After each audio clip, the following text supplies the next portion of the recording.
निर्गमन अध्याय 18। पुरोहित यित्रो का आगमन। मूसा के ससुर मिद्यान देश के पुरोहित यित्रो ने उन सब कार्यों के विषय में सुना जो परमेश्वर ने मूसा और अपने निज लोग इज़राइल के लिए किए थे। यित्रो ने सुना कि प्रभु इज़राइलियों को मिस्र देश से निकाल लाया है। मूसा का ससुर यित्रो मूसा की पत्नी सिप्पोरा को, जिसे मूसा ने पहले ही उसके पिता के घर भेज दिया था, और उसके 2 पुत्रों को लेकर आया। उनमें से एक पुत्र का नाम गेरशोम, क्योंकि मूसा ने कहा था मैं विदेश में प्रवासी हूं, और दूसरे का नाम एलीएजर था, क्योंकि वह कहते थे मेरे पूर्वजों का परमेश्वर मेरा सहायक था। उसने मुझे फरो की तलवार से छुड़ाया था, जहां मूसा परमेश्वर के पर्वत पर पड़ाव डाले हुए थे। वहां निर्जन प्रदेश में उनका ससुर यित्रो अपने साथ मूसा की पत्नी और उनके पुत्रों को लेकर आया। किसी ने मूसा से कहा, देखिए, आपके ससुर यित्रो आपकी पत्नी और दोनों पुत्रों को लेकर आपके पास आ रहे हैं। मूसा अपने ससुर से भेंट करने को शिविर से बाहर निकले। उन्होंने झुककर अपने ससुर का अभिवादन किया, उसका चुंबन लिया। वे एक दूसरे का कुशल मंगल पूछते हुए तंबू के भीतर आए।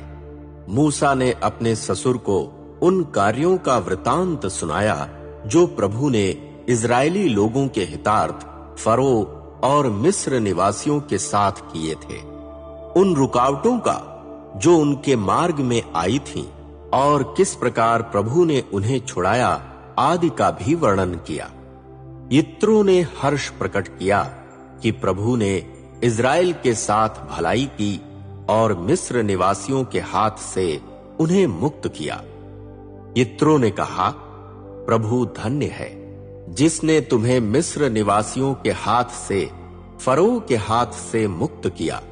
अब मुझे ज्ञात हुआ कि प्रभु समस्त देवताओं से महान है, क्योंकि जब मिस्र निवासियों ने इज़राइलियों के साथ तिरस्कार पूर्ण व्यवहार किया, तब उसने उनको मिस्र निवासियों की अधीनता से मुक्त किया। तत्पश्चात मूसा के ससुर यित्रो ने परमेश्वर को अग्नि बलि एवं पशु बलि चढ़ाई। हारून तथा इज़राइल के सब धर्मवृद्ध मूसा के ससुर के साथ परमेश्वर के सम्मुख रोटी खाने आए। शासकों की नियुक्ति। दूसरे दिन सवेरे मूसा लोगों का न्याय करने को बैठे। लोग सवेरे से संध्या तक उन्हें घेर कर खड़े रहे। जब मूसा के ससुर ने उन्हें लोगों का न्याय करते देखा, तब उनसे पूछा, लोगों के लिए तुम यह क्या कर रहे हो? क्यों तुम अकेले बैठते हो? क्यों लोग सवेरे से संध्या तक तुम्हारे आसपास खड़े रहते हैं? मूसा ने अपने ससुर से कहा, लोग मेरे पास परमेश्वर के निर्णय की जिज्ञासा से आते हैं। जब उनमें झगड़ा आदि होता है, तब वे मेरे पास आते हैं। मैं वादी और प्रतिवादी के मध्य न्याय करता हूं। मैं उन्हें परमेश्वर की संविधि और व्यवस्था बतलाता हूं। मूसा के ससुर ने उनसे कहा, जिस प्रकार तुम काम कर रहे हो वह अच्छा नहीं है। तुम और तुम्हारे साथ के ये लोग थक जाएंगे, क्योंकि यह कार्य तुम्हारे लिए अत्यंत भारी है। तुम अकेले इसे नहीं कर सकते हो।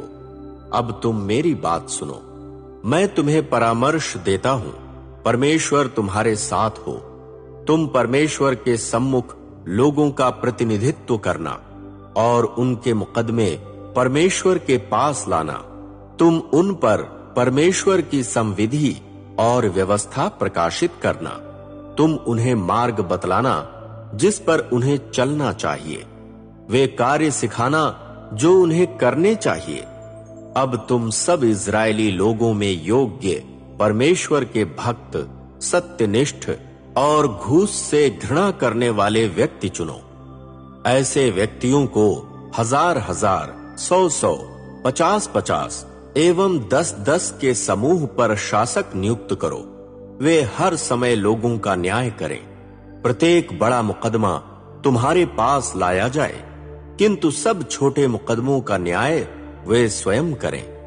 इस प्रकार वे तुम्हारे साथ दायित्व संभालेंगे और तुम्हारा भार हल्का होगा।